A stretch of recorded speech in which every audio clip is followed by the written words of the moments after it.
ചായക്കടിക്ക് എന്താണ് ഇഷ്ടം ചോദിച്ചു കഴിഞ്ഞാൽ പറയുന്നത് വെച്ചാൽ പുട്ട് എന്നാണ് പറയാ. ഞാനും പുട്ട് ഇഷ്ടപ്പെടുന്ന ഒരാളാണ് കേട്ടോ. പക്ഷെ ഞാനിപ്പോ ഉണ്ടാക്കുന്ന പുട്ടിനൊരു പ്രത്യേകത ഉണ്ട് കേട്ടോ. ചക്ക വരട്ടിയത് ഇട്ടിട്ടുള്ള പുട്ടാണ്. അതാണ് ഇതിന്റെ പ്രത്യേകത. അപ്പൊ ഞാൻ ഒരു ബൗള് ചക്ക വരട്ടിയതാണ് കേട്ടോ എടുത്തേക്കുന്നത്. അപ്പൊ നമുക്ക് ഇതെടുത്ത് പുട്ടിന് നനച്ചു തുടങ്ങിയാലോ. അപ്പൊ ഒരു പാത്രത്തില് 1 ഗ്ലാസ് അരിപ്പൊടിയാണ് കേട്ടോ എടുത്തേക്കുന്നത്. ഇത് വറുത്ത അരിപ്പൊടിയാണ് ഇട്ടേക്കുന്നത്. ഇനി ലേശം ജീരകം ഇടുക, പിന്നെ ആവശ്യത്തിന് ഉപ്പും കൂടി ഇടുന്നുണ്ട് കേട്ടോ. ഇനി ഒരു പിടി തേങ്ങയാണ് ഇടുന്നത് കേട്ടോ. ഇനി ചൂടുവെള്ളം കുറേശ്ശെ കയ്യിലേക്ക് എടുത്തിട്ട് ഒന്ന് തളിച്ചിട്ട് നമുക്കൊന്ന് പുട്ടിന് വേണ്ടി ഒന്ന് നനച്ചെടുക്കാം കേട്ടോ. ഒരുപാടൊന്നും വേണ്ട. രണ്ട് പ്രാവശ്യം കുമ്പിളിലാക്കിയിട്ട് ഒന്ന് കുടഞ്ഞ് ഒന്ന് നനയ്ക്കുക, അത്രേ വേണ്ടൂ കേട്ടോ. ഇനി അതിലേക്ക് നമ്മൾ നേരത്തെ എടുത്തു വെച്ച ചക്ക വരട്ടിയതുണ്ടല്ലോ, അത് കുറേശ്ശെ ഇട്ടിട്ട് അത് നല്ല പോലെ ഒന്ന് കുഴച്ചെടുക്കുകയാണ് വേണ്ടത്.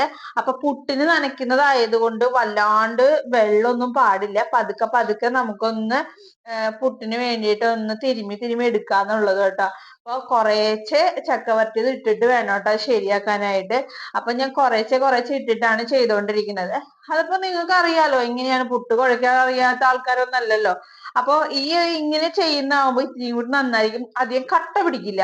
ലൂസായിട്ട് നല്ല തരി പോലെ തന്നെ നമുക്ക് പുട്ടിന് കുഴച്ചെടുക്കാം കേട്ടോ.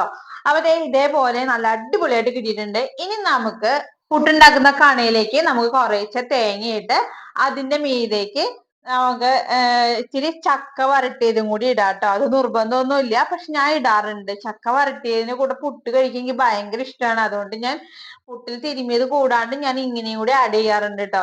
എന്നിട്ട് കുറേശ്ശെ നമുക്ക് പുട്ടിനുള്ള പൊടി നമുക്ക് ഇതിലേക്ക് ഇട്ടിട്ട് നമുക്ക് അത് നിറയ്ക്കാം കേട്ടോ. ഇതേപോലെ തന്നെ അതിന്റെ അവസാനവും ഞാൻ ഇതേപോലെ തന്നെ ചെയ്യുന്നുണ്ട്. കുറച്ച് ചക്ക വരട്ടിയത് ഇടുന്നുണ്ട്.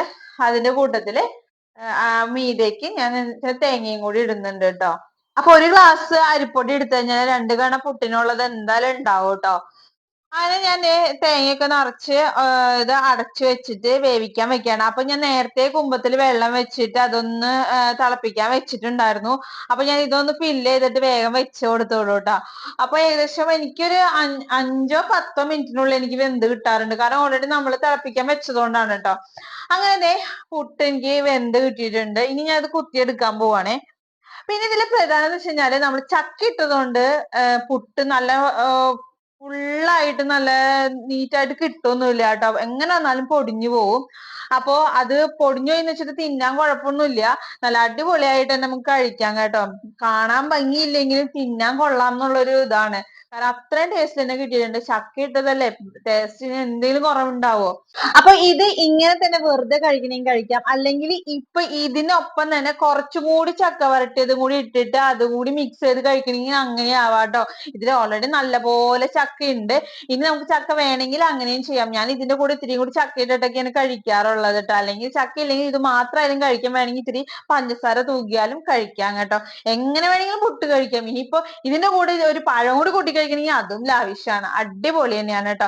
അപ്പൊ ഈ ഒരു ചക്കപ്പുട്ട് എല്ലാവർക്കും ഇഷ്ടപ്പെട്ടെങ്കിൽ ചക്കയൊക്കെ ഉണ്ടാവുന്ന സമയത്ത് അല്ലെങ്കിൽ ചക്കയൊക്കെ വരട്ടി വെക്കുന്ന സമയത്ത് ഇതൊന്ന് ചെയ്ത് നോക്കാൻ മറക്കരുത് കേട്ടോ. അപ്പൊ ഈ വീഡിയോ എല്ലാവർക്കും ഇഷ്ടപ്പെട്ടോ എങ്കിൽ ലൈക്ക് ചെയ്യാനും ഷെയർ ചെയ്യാനും പുതിയ കൂട്ടുകാരനെ സബ്സ്ക്രൈബ് ചെയ്യാനും മറക്കല്ലേ.